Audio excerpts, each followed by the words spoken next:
छत्तीसगढ़ के भिलाई में एक घर 9 मई से चर्चा का विषय बना हुआ है।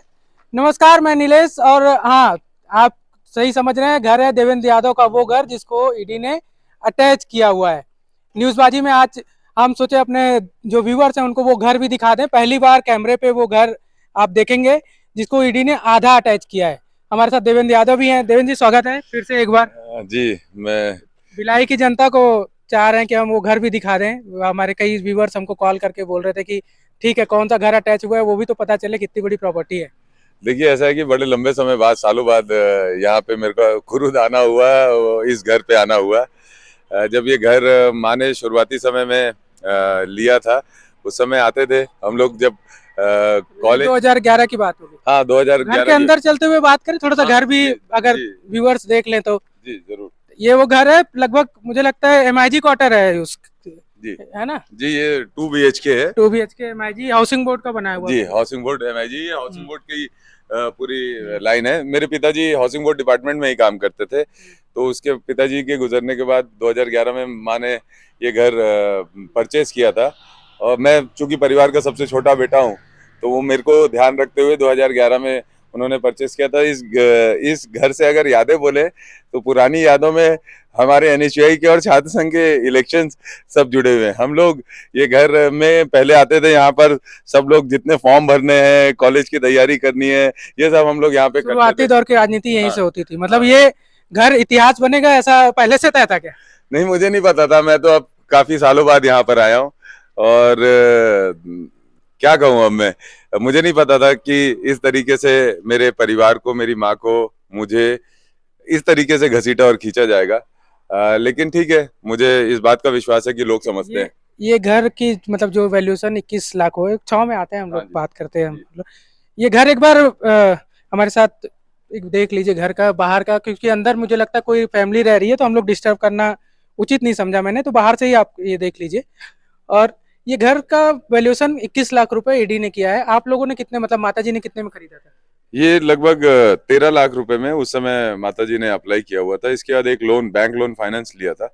उसके फाइनेंस की किस्तें 2021 तक पटाई गई, और इसके बाद इसको फ्री होल्ड भी कराया। तो ये 13 लाख का था जब इसको खरीदा गया था, माँ ने खरीदा था। और फाइनेंस का मिला के अब उसमें जितना भी हाँ, ब्याज वो लगा फाइनेंस होगा। वाला इशू होगा। एक और चीज, मतलब जो हमारे व्यूअर्स मेरे से सवाल कर रहे थे बार बार, जब मैं कल एक इंटरव्यू आपका किया था उसके बाद मेरे पास कई सवाल आए।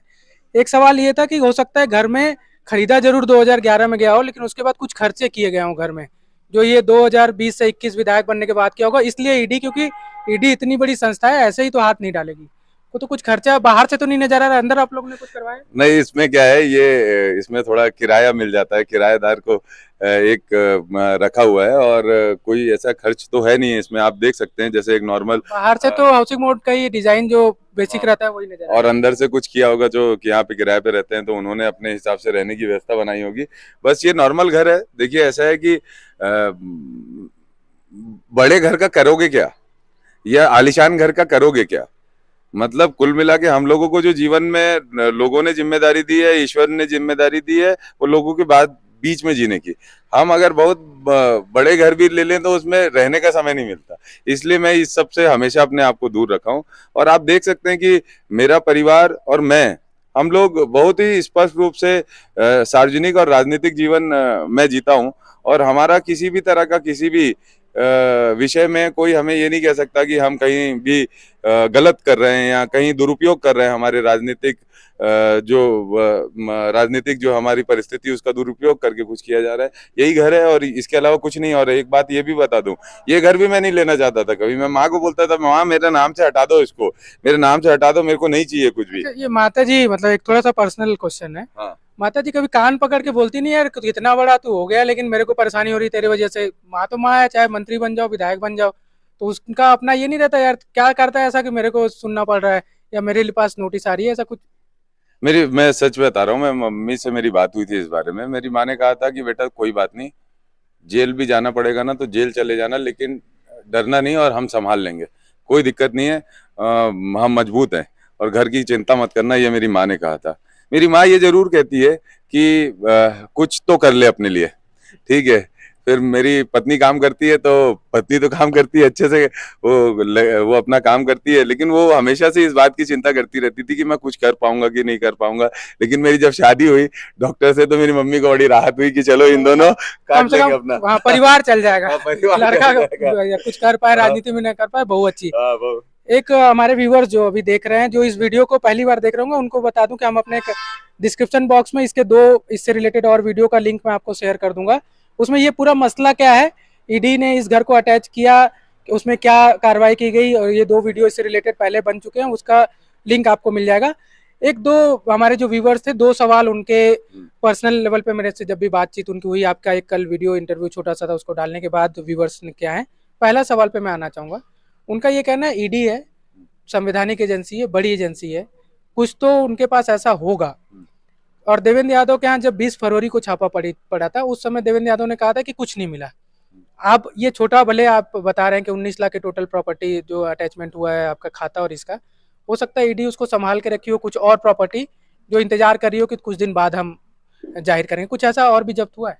देखिए, ऐसा है कि उस दिन मैंने कहा था कि जो मेरी पैतृक संपत्ति है उसके अलावा मेरे पास कुछ भी नहीं है, और ये भी जो घर है इसके दस्तावेज मैंने ईडी को जमा किए थे, और इसके अलावा मेरी वाइफ का जो लॉकर है ना एस अकाउंट का, वो भी हमने दिया। जितने सोना या जेवरात मेरी है, सब कुछ वो भी हमने डिटेल दे दी, हमने सब कुछ दे दिया है। इसके अलावा जितनी जगह वो जांच कर सकते थे वो सब कुछ कर चुके हैं, और मेरे बाकी परिवार के लोगों के यहाँ पे भी जांच हो चुकी है। तो ईडी के पास कुछ बचा नहीं, इसलिए उन्होंने अंतिम में मेरी माँ के नाम का जो एक घर था उसमें मुझे दोषी ठहराने की या अटैच करने की कोशिश की, उसको अटैच की प्रॉपर्टी को। लेकिन देखिए, मैं एक बात बोलता हूँ, ईडी जो कर रही है वो कर रही है आपकी छवि खराब करने की कोशिश कर रही है, वो आपको भ्रष्ट बताने की कोशिश कर रही है। तो मैं भ्रष्ट नहीं हूं तो मैं क्यों स्वीकार करूं? और ईडी एक ऐसी एजेंसी है जो पूरे देश के अंदर सारी चीजें खोज के निकाल देती है। अगर देवेंद्र यादव ने कुछ भ्रष्टाचार किया है या कुछ गलत किया है तो इसको भी खोज के निकाल देंगे। मेरे को नहीं लगता ईडी सीबीआई से बड़ा कोई एजेंसी इस देश के अंदर है, उनके हाथों में है। तो मैं खुद भी बहुत संतुष्ट हूँ कि जितने आरोप लगते हैं उसका जवाब खुद ईडी दे रही है कि देवेंद्र यादव के पास क्या है। मुझे क्या चिंता है किसी चीज की? देवेंद्र यादव के पास 19 लाख की प्रॉपर्टी है, ईडी ने बताया। हाँ, 10,90,000 की संपत्ति है पैतृक, और 8 लाख रुपए मेरे अकाउंट में थे, ये ईडी ने बताया। तो ईडी से ज्यादा भरोसेमंद क्या हो सकता है? वो भी केंद्र सरकार हो के सकता है संचालन कुछ, में होती है। अगर कुछ दिन बाद वो फिर से कोई प्रॉपर्टी और कुछ फिर से कोई खाता लेकर आ जाए तो? कोई दिक्कत नहीं, मैं तो बोल रहा हूँ, आपके चैनल पे बोल रहा हूँ, मैं सार्वजनिक रूप से ईडी के मेरे मित्रों को बोलता हूँ, और जो भी लोग आरोप लगाते हैं वो जांच कर सकते हैं, मुझे कोई आपत्ति नहीं है। मैं जांच के लिए तैयार हूँ, हर तरह का, जितना जो आपको करना है कर लो, मुझे कोई दिक्कत। शहर में 2 तरह के लोग हैं जो हमारे भी कांटेक्ट में है, और आपके समर्थक और विरोधी भी बोल सकते हैं, हाँ, या और तीसरा न्यूट्रल पर्सन है। हाँ, जो समर्थक हैं उनका जब भी हमसे इस मामले में चर्चा होती है तो उनके अंदर एक भय या एक चिंता रहती है कि क्या देवेंद्र यादव इस मामले में जेल जाएंगे। जो विरोधी हैं उनके अंदर में एक उत्सुकता रहती है कि देवेंद्र यादव कब जेल जाएंगे, उनके सवाल ऐसे रहते हैं। जो न्यूट्रल रहते हैं उनका भी एक रहता है कि क्या, चूंकि बाकी और भी लोग इस मामले में जेल में हैं, ईडी जैसी संस्था कर रही है, देवेंद्र यादव को डर लगता है जेल में जाना ना जाना हो तो खैर ईडी और उसके काम के तय करेंगे, देवेंद्र यादव को अपना पर्सनल कुछ डर लगता है कभी ऐसा? देखिए, इस बारे में मैंने आपको पहले बताया, मेरी माँ से बात हुई थी कि मम्मी इन लोग इस तरीके से कर रहे हैं, तो मेरी माँ ने मुझे पूरा हौसला दिया, बोले बेटा तुम दबना नहीं और गलत को स्वीकार नहीं करना, कहीं जाने की जरूरत नहीं, तुम लड़ना। तो मैं लड़ने के लिए तैयार हूँ, और मेरे को जो समझ में आता है, जो मेरा सोचने का तरीका है, जिंदगी बहुत लंबी है, जेल जाना जेल नहीं जाना ये इतनी बड़ी बात नहीं है। यहाँ से जो बात बाहर निकलेगी आने वाले समय में, जो मेरे साथ मेरी जिंदगी भर चलेगी, वो ये है कि देवेंद्र यादव का इसमें स्टैंड क्या था, देवेंद्र यादव का व्यक्तित्व इसमें क्या कह रहा था। मैं तो अपने मत में और अपने शब्दों में अड़िग हूँ। अब ये मुझे जेल डालें या प्रूफ करके दें कि मैं अपराधी हूँ, ये जो कर सकते हैं ये करें, इनके हाथ में सब कुछ है। मैं इससे डरता नहीं, और मुझे जवाब देना है ना तो अपने आप को सबसे पहले जवाब देना है, इसके बाद दुनिया को जवाब देना है। तो मैं अपने आप पे एकदम स्पष्ट हूँ, मैंने कभी किसी तरह के गलत काम में मैं नहीं रहा। मैं राजनीतिक व्यक्ति हूँ, मैंने राजनीतिक काम किया है, मैंने पार्टी का काम किया है, मैं किसी तरह के गलत चीजों में नहीं रहा हूँ। और जिस तरीके से हमको और हमारी पार्टी को बदनाम करने की कोशिश की जा रही है, लगातार आप देखेंगे रोज अटैक हो रहा है, रोज अटैक हो रहा है, मजाक बन गया है अब तो। मतलब अब ईडी को और आईटी सीबीआई की कार्रवाई को लोग पहले बड़े व्यापक रूप में लेते थे, अब तो हंसी मजाक का पात्र बन गया। 2011 के इस छोटे से मकान को, 2 BHK के मकान को आप अटैच कर दे रहे हो।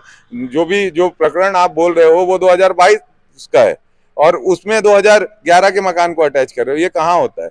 मैंने तो जो प्रोसीडिंग भी ईडी के लोगों ने दी है मेरे बारे में, तो उसमें लिखा है साक्ष्य कि कोई साक्ष्य नहीं है, लेकिन हम इस संपत्ति को अटैच कर रहे हैं। ऐसा ऐसा कागज में लिखा है? लिखा हुआ है, कागज में लिखा हुआ है कि ऐसी कोई साक्ष्य उनके पास और कोई संपत्ति नहीं पाई गई है, लेकिन इनकी ये एक संपत्ति, इसको हम अटैच कर रहे हैं, उसमें लिखा हुआ है। मैं तो मतलब लीगल पॉइंट के आधार पे भी बात कर रहा हूँ। जेल जाने से मुझे कोई डर नहीं है। मैं विश्वास करता हूँ भारत के संविधान में, और मुझे पूरा भरोसा है कि ये जो बार्गेनिंग करने के लिए ये जो नैरेटिव बना रहे हैं, ये सब चालू होगा। मैं आज आपके चैनल पे बोल रहा हूँ, हम सितंबर पे भी इस पे बात करेंगे। आप देखिएगा, जब अगस्त सितंबर आएगा तो यही लोग, ये जितने लोगों को कांग्रेस के नेताओं को फंसाने की कोशिश कर रहे हैं, उनको बार्गेनिंग करने की कोशिश करेंगे, और ये उस समय की तैयारी है।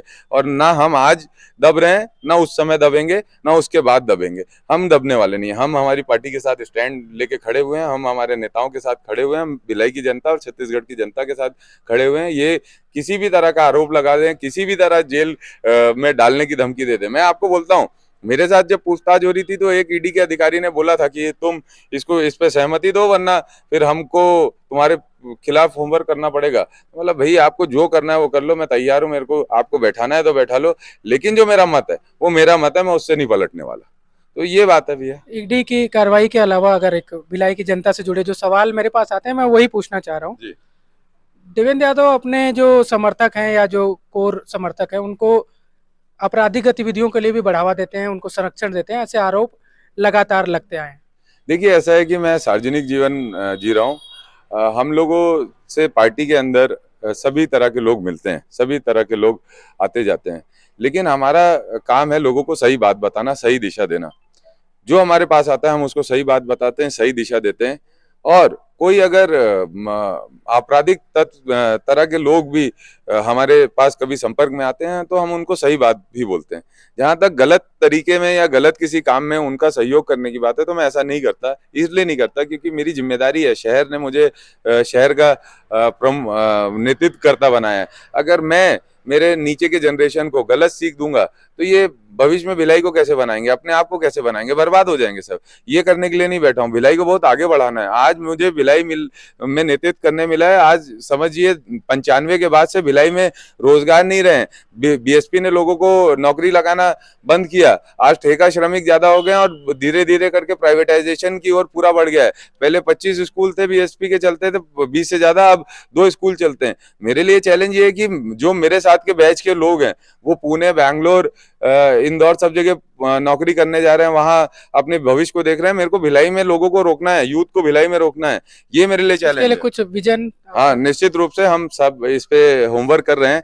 आने वाले समय में हम लोग जैसे एक तो माननीय मुख्यमंत्री जी के आशीर्वाद से भिलाई में 2 कॉल सेंटर खुल रहे हैं, जो 500-500 सीट्स की कैपेसिटी का होगा।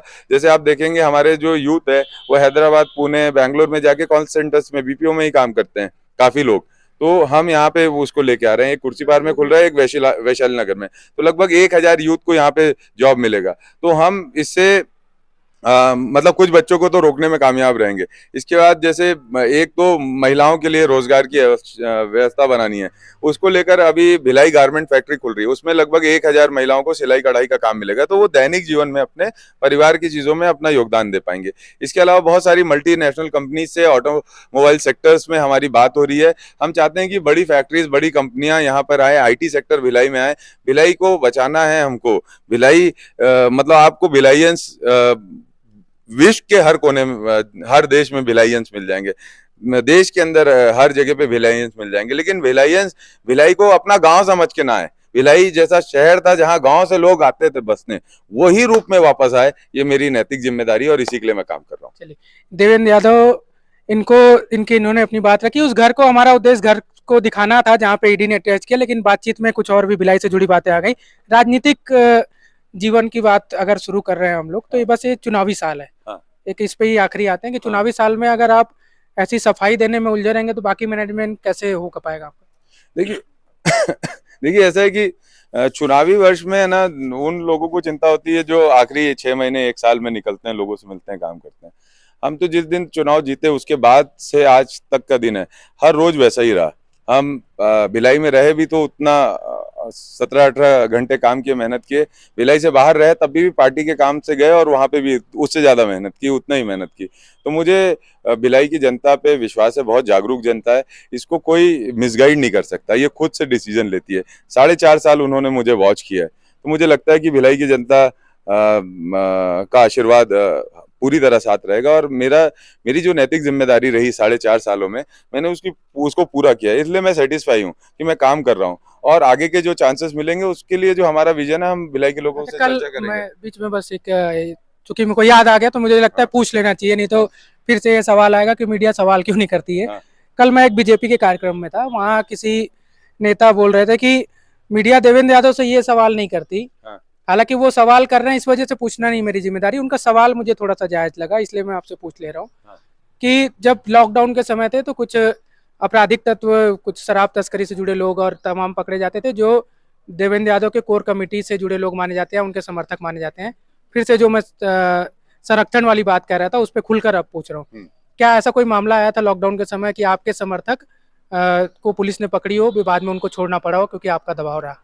देखिए, ऐसा है कि लॉकडाउन के समय की जितनी भी कार्रवाइयां हैं आप देख सकते हैं, और उसके बाद की भी कार्रवाइयां देख सकते हैं। बहुत समय से ये नैरेटिव बनाया गया कि यहाँ पे ऑनलाइन जो सट्टा है वो कांग्रेस के संरक्षण में चल रहा है, लेकिन बाद में तथ्य क्या है, छत्तीसगढ़ ही एक ऐसा राज्य बना जहां ऑनलाइन सट्टा के खिलाफ कानून बना, और उसके बाद लगातार रोज कार्रवाइयां हमारे एसपी साहब करते हैं और पूरा देश देखता है कि कैसे होती है कार्रवाई। तो ये कांग्रेस का मॉडल है काम करने का। जहां तक शराब तस्करी की बात है, शराब तस्करी के पूरे मामले में लॉकडाउन में आपने देखा होगा, लॉकडाउन में हम लोगों को बचाने के लिए, उनके एक एक चीजों में मदद करने के लिए घर से निकले थे। भारतीय जनता पार्टी का कोई भी एक नेता निकला हो लॉकडाउन में तो वो अपनी तस्वीरें आज भी साझा कर सकता है। 1.5 साल के समय में, उस समय खिड़कियां नहीं खोलते थे लोग अपने घर की, डर से कि कोरोना आ जाएगा। उस समय मेरा बच्चा 3 महीने का था, मैं अपने घर से अलग रहता था।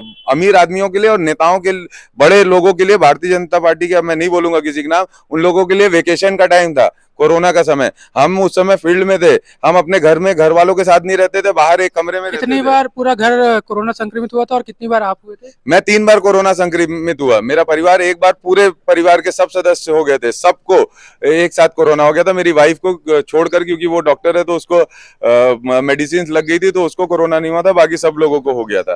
तो मैं तो कोरोना के समय अपने परिवार से अलग रहा हूँ। जब लोग घर वालों के साथ रह रहे थे मैं अलग रह रहा था, क्योंकि मेरे को सुबह शाम जाना रहता था बाहर। और जहां तक शराब तस्करी से जुड़े हुए उस समय के मामले हैं, तो आप मीडिया से निकाल के देख सकते हैं, उस समय सभी के ऊपर कार्रवाई हुई। उसमें भारतीय जनता पार्टी के कार्यकर्ता भी थे और कांग्रेस से जुड़े हुए भी लोग थे, और सबको जेल भी भेजा गया और कार्रवाइयां भी हुई, किसी को नहीं छोड़ा गया, और ना हम बख्शते हैं किसी के मामले में।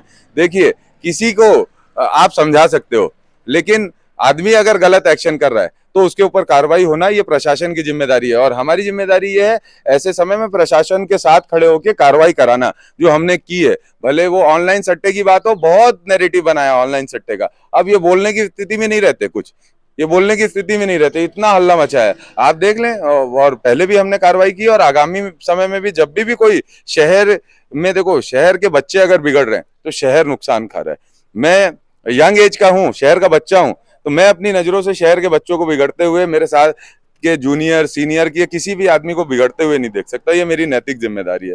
ऑनलाइन सट्टे के समय भी हम लोगों ने डट के इसीलिए खड़े रहे उसके खिलाफ कि भाई कार्रवाइयां होंगी, कम से कम बच्चों का भविष्य नहीं खराब होगा। 2-4 बच्चों को देख के लोग उनके पीछे भागने लग गए थे, हमारे लिए चुनौती होगी थी कि बचाने के लिए। इस पर भी एक विस्तृत चर्चा मैं वादा ले लेता हूँ देवेंद्र यादव से कि आप लोग सवाल मुझे भेजते रहिए, और जैसे भी सवाल आपके हों उसका जवाब, मतलब सवाल पूछना मेरी जिम्मेदारी है, जवाब देना मेरी जिम्मेदारी। हाँ, मैं दूंगा, कोई से भी सवाल हो, मुझे कोई आपत्ति नहीं है। तो आप, मैं सार्वजनिक जीवन जीता हूँ, मेरा खुद का कुछ नहीं है, जो है ना सार्वजनिक है, तो मैं कुछ छुपाने जैसा कुछ है नहीं, मैं सारे सवालों का जवाब चलिए, ऐसे लोगों को जो सवाल कर रहे थे कि सब मीडिया सवाल नहीं पूछती, मैं बड़ी जिम्मेदारी से बोलता हूँ कि आप मुझ तक सवाल भेजिए, न्यूज़बाजी तक सवाल भेजिए, और जिससे भी, देवेंद्र यादव ही नहीं, कोई भी जिम्मेदार व्यक्ति हम उससे सवाल पूछेंगे। चलते चलते देवेंद्र जी, आधा हिस्सा आपका है, आधा माता जी का, कौन सा हिस्सा आप लेना पसंद करोगे अगर कभी बंटवारा होगा तो? मैं तो ये जानना चाह रहा हूँ।